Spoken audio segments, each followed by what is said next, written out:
मृत रोहित तडाके आणि राहुल पाथरवट, संदेश पाथरवट, नाना उर्फ रविशंकर पुंडलिक जावीर हे चौघेजण एकाच ठिकाणी राहतात. यातील राहुल पाथरवट यानं रोहित तडाके याच्या नावावर कर्ज प्रकरण करून दुचाकी घेतली होती.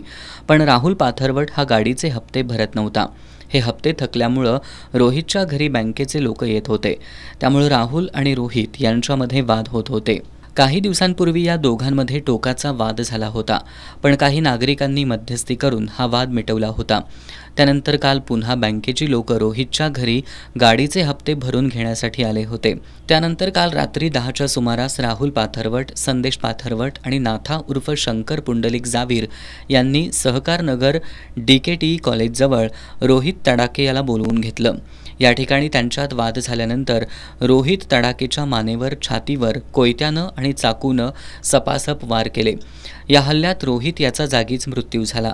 याची माहिती मिळताच नागरिकांनी पोलिसांना फोन केला. त्यानंतर घटनास्थळी पोलीस उपअधीक्षक समीरसिंह साळवे, पोलीस निरीक्षक प्रवीण खानापुरे दाखल झाले.